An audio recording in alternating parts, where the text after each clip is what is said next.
How you doing, beautiful people? This is Jose Trujillo. I am the world's greatest living artist. I'm here on the car studio. Again, I'm going on my way to pick up my son from school. And as I'm doing that, well, I'm going to drop some value. I'm going to drop some value here on the Instagram. Oh, hope everybody's doing great. I hope everybody is having an awesome day. My wife and I did a video earlier called Thursday Cafecitos, right? Cafecito means little coffee. We do this video every Thursday at noon Arizona time. Arizona in the U.S. Good to see you people. Thank you so much. Thank you for those hearts. I love those hearts, by the way. So I take every opportunity, at least I like to think that way. I don't know. I take every opportunity to come drop some content, you know? Give some sort of, I don't know, tip, advice, help. I wish somebody was doing this for me when I was starting out as an artist, by the way. You know, I wish somebody was doing this for me. When I started as an artist, there wasn't that many people sharing stuff. There was, I mean, you could visit the artist studio, right? You could visit a local artist, your local master, your local sensei studio. But they're very stingy with their, I don't know if it's the community, the art community, the art industry. People tend to be stingy with information, right? As if, I don't know, as if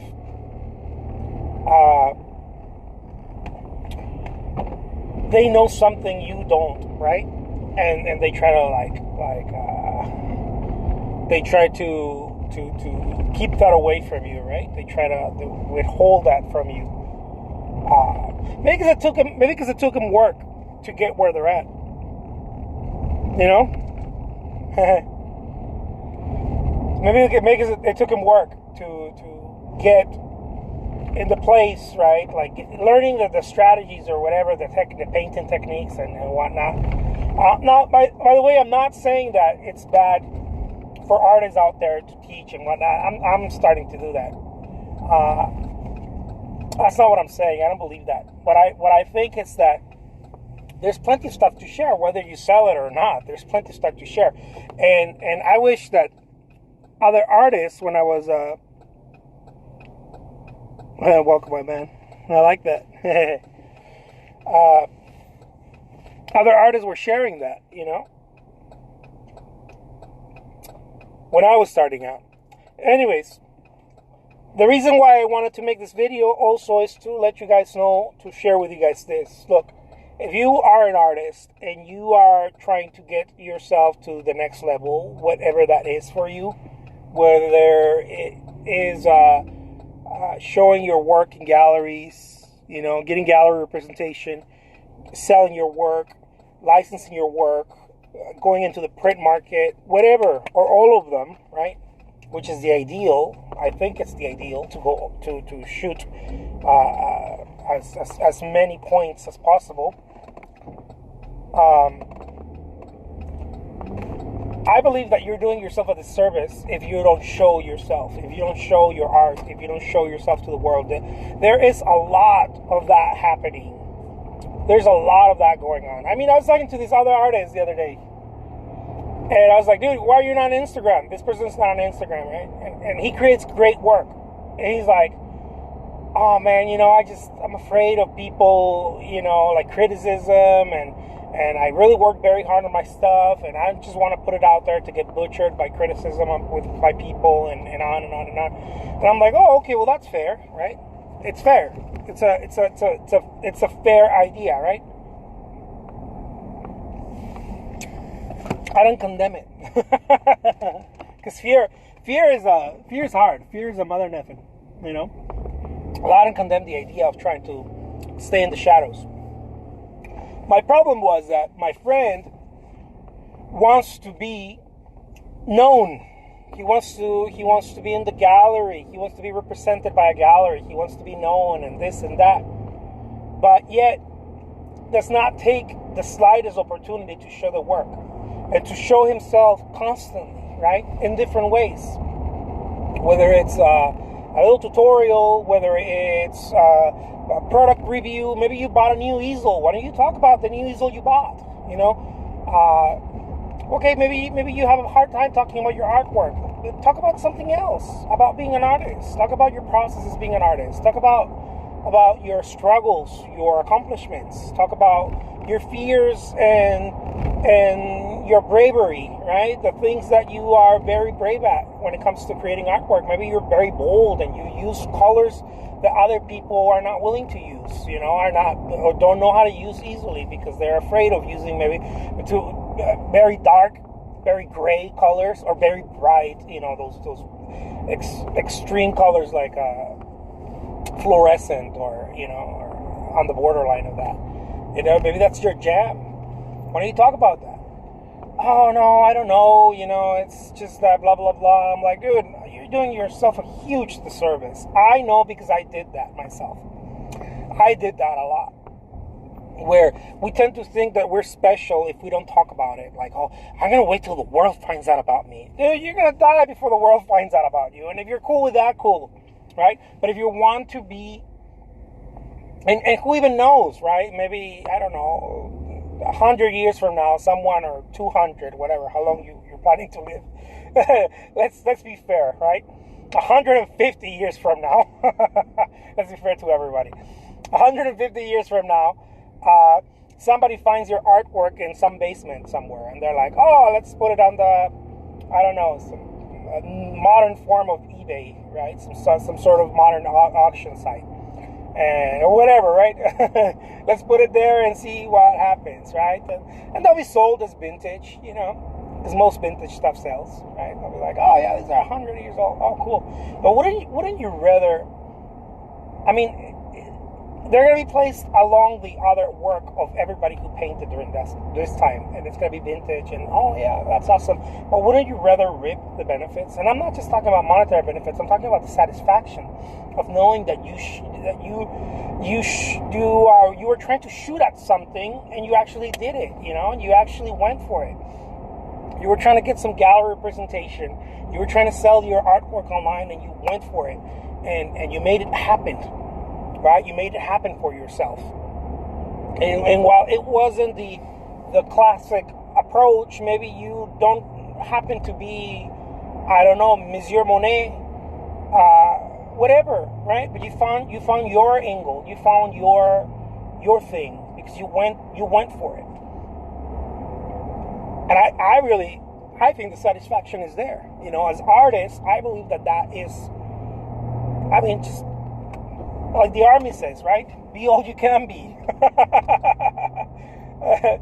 I mean, it's a huge disservice. It's a huge disservice. I did it for a long time. I didn't want to show my work. I was afraid of showing my work. I was afraid of talking to people about my work. I was afraid of you know, criticism, right? The idea that someone's going to put me down, the idea that someone's going to say something negative and it's going to hurt my feelings, right?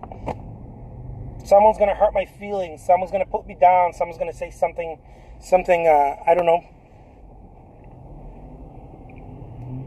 I love that. Joe Rizzo says, yes, brother, preach on. I love that. It's preaching time right now.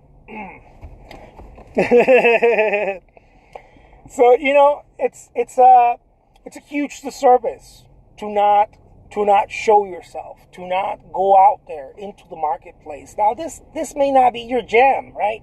Like doing videos. Look how horrendous my videos look.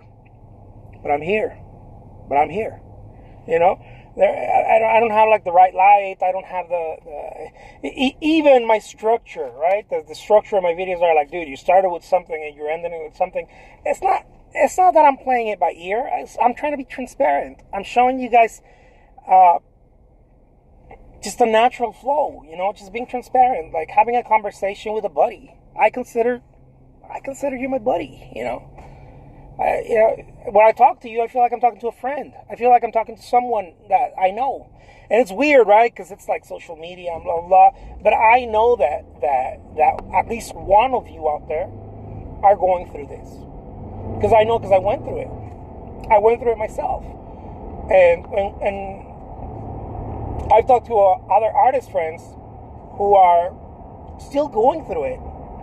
Some of my friends, we created artwork together, and we shared studio space and on, and never went beyond showing the work. Now, just think about this for a second, okay? I want you to just think about this for a little second. If you have a hard time showing your work, showing pictures on Facebook, doing Facebook Live, I don't know, doing Periscope, if I think that's not even on anymore, it doesn't even exist, doing some Snapchat, wrong demographic, too young, it doesn't matter, it's people, right? I don't know if you sing or if you like music, trying out music.ly, musically. Whatever, right? LinkedIn, if you're more professional and you like to it's not, guys, I promise you, it's not the crowd. It is not the crowd. It has nothing to do with where the crowd is, what type of crowd is. What matters is that you're talking to a crowd. What matters is that you're talking to an audience. It doesn't matter if it's, 18-year-olds or it's 70-year-olds. What you want is you want to get that muscle of talking to people. And you want to constantly be talking to people. And I'm not just saying like vocally, just talking like I am right now. I'm talking about just showing up in the marketplace, letting people know what you're about. Throw them your spiel. Tell them what your thing is. It's a huge disservice. Again, it's a huge disservice. If you're an artist, musician, a dancer, your talent ain't gonna save you. I'm sorry to say that. It's not because, it didn't happen to me, it can't happen to you. That's not what I'm saying it. The reason I'm saying it is because I've studied it. I've talked to mentors who do it. I've talked to people who it looks like their talent made them, and it wasn't their talent. It's the fact that they show up in the marketplace.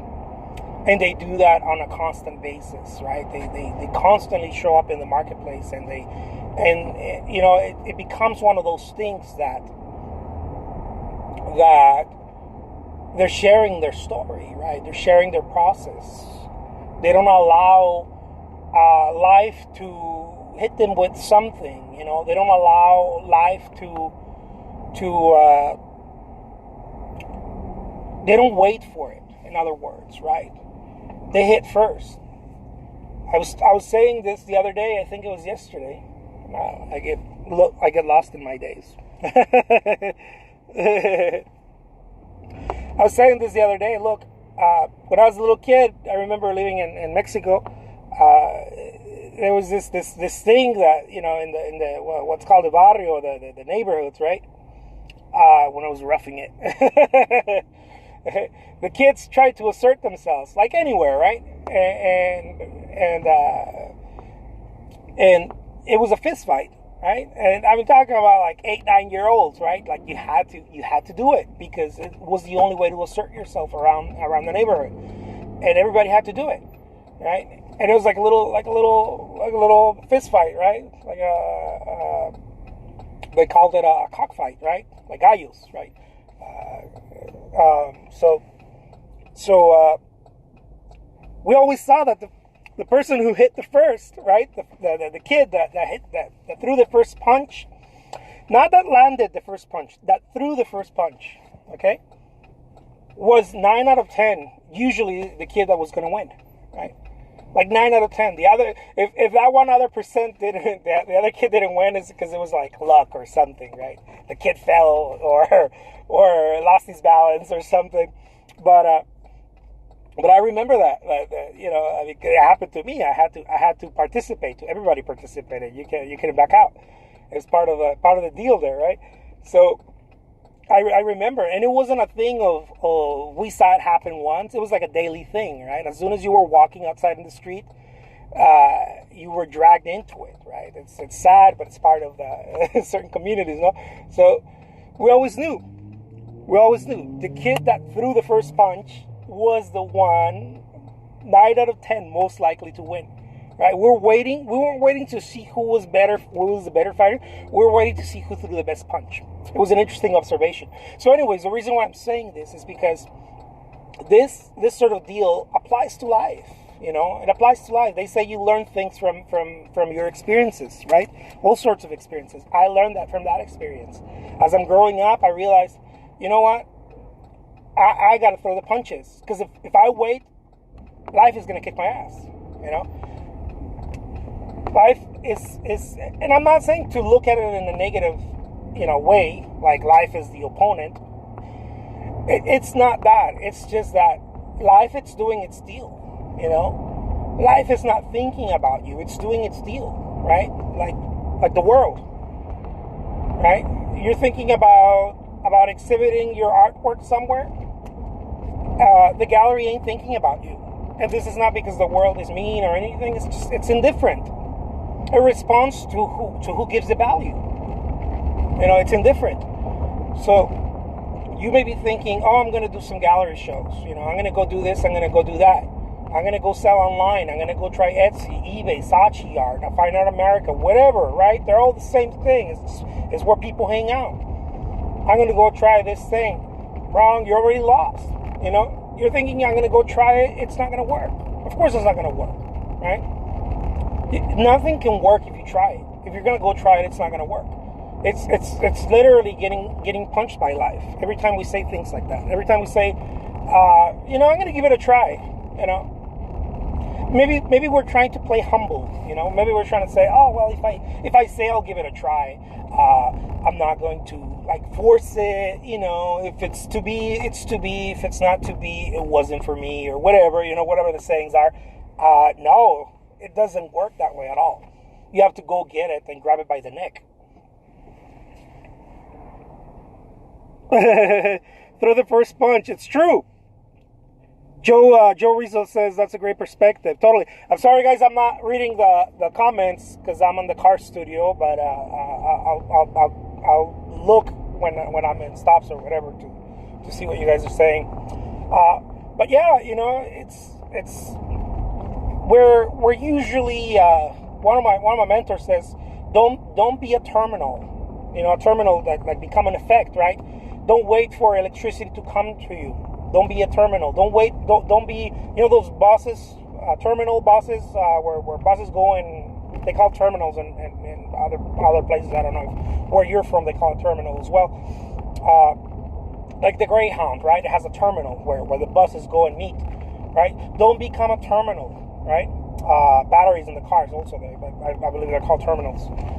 Don't become a terminal. Don't go with things where something goes to you. And I'm not talking about marketing because that's a great marketing strategy. That's not what I'm talking about. What I'm talking about is you. You don't become that. You go get it. I'm not talking about placing yourself in the market, and because that's a great strategy. I don't want to divert you guys from that. It's called. Just to talk a little bit about it. It's called. What is it called?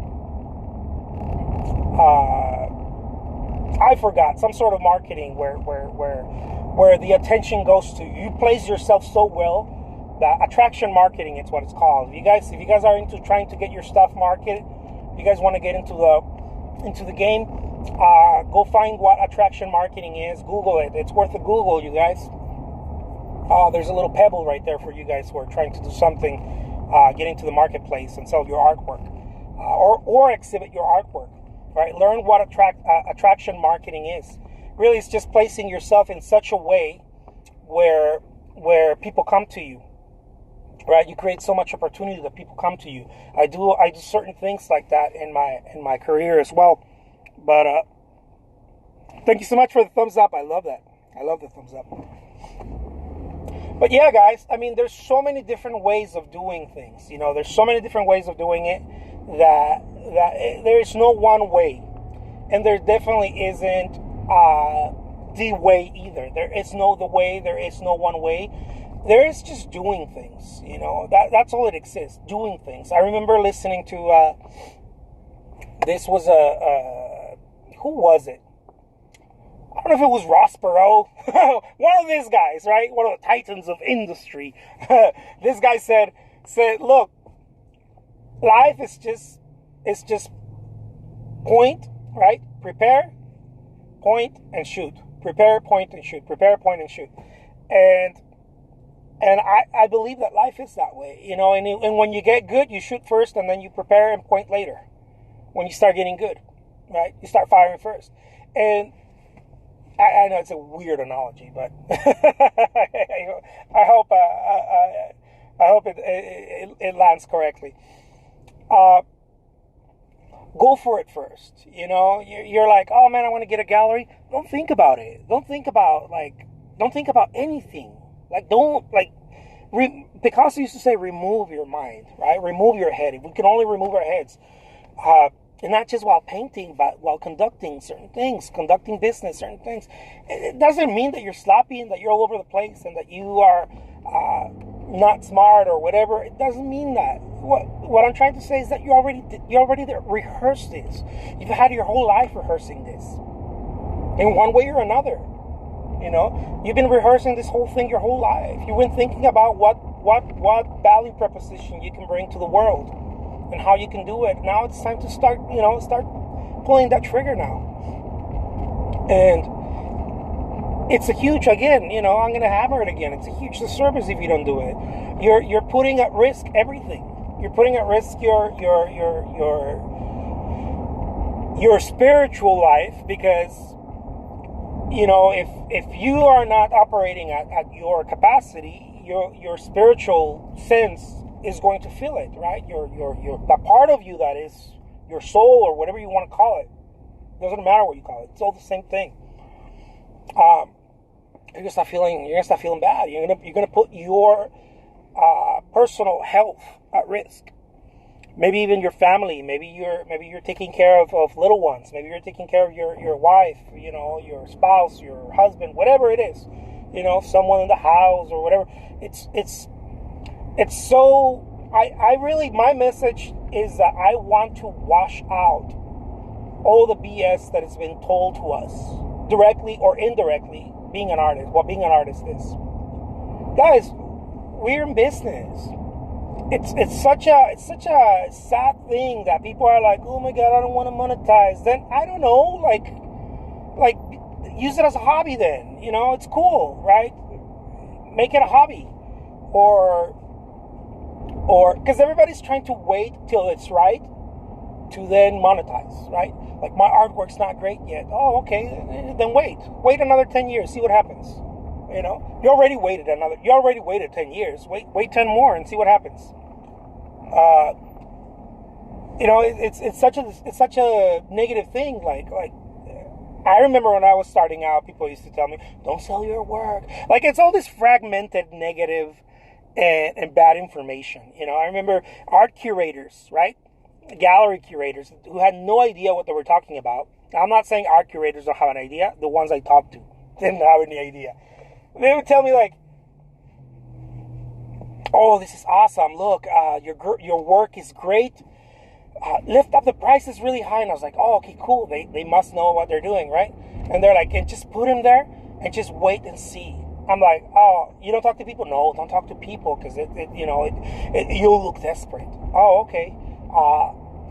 Pass business cards?" "No, in the art world, you don't pass business cards out." "No, that's not how you do it." You know, it wasn't one person telling me this. It was like the whole effing community. You know, like, "No, that's not the way you do it." "Oh, no. What you do is that you become friends with other artists." And, you know, it's like, oh man, it's not until recently that I have other artists buy my work. Artists never bought my work. They were trying to sell their work too. You know, it's like the mixers when people that sell like those what do they call them? Those mixers in your city, where you get the insurance guy trying to sell insurance to the other people there, and they're all insurance agents, you know. No, there's nothing wrong with being friends and networking, right? There's nothing wrong with that. I think that's an excellent approach of getting the word out, right? But it is not the only way, and you should be trying to sell your work. Whether you think it's ready or not, you should be trying to get it into the world. Maybe you're not. Maybe you don't feel comfortable for whatever reason that I still don't understand. You don't want to monetize. Okay, cool. Get it on some walls. Get it on some walls, cyber walls and local walls, brick and mortar. Get it in the cafes. Get it in the galleries. If you don't get it, I'm always barking this, right? Because I'm like, I'm always barking this info. It costs me so much to understand it. I'm not telling you guys new information. I'm just trying to remind you of what you already know that you may have swept under the rug. If nobody knows you guys, there is no chance that people are going to buy from you because you're not even being considered. You're lost in the shuffle. You're lost in the sea of people. There's over 7 billion people in this earth. And if you're not doing something, right, to be loud, maybe obnoxious, if that's how you pronounce the word. Maybe you're funny. I don't know. Maybe you're a great storyteller. Maybe you're a great performance artist. Maybe you have a certain je ne sais quoi when you're creating artwork. Maybe I don't know, maybe you use some strange materials, strange, like they're different. They're not the same as everyone else. I don't know, maybe your approach is different. Whatever it is, if you're not doing something to get your word out, your name out, you're making a huge mistake, guys. And it's not because this is a cyber world. It's because it's always been that. This has been since the beginning of time. You got to get people to hear about you, to know you. So I'll leave you guys with that. Take care. My name is Jose Trujillo. I'm the world's greatest living artist. I'll talk to you guys soon. All right? I hope that I brought any value to you guys. And thank you so much for those hearts. I love those hearts. Adios.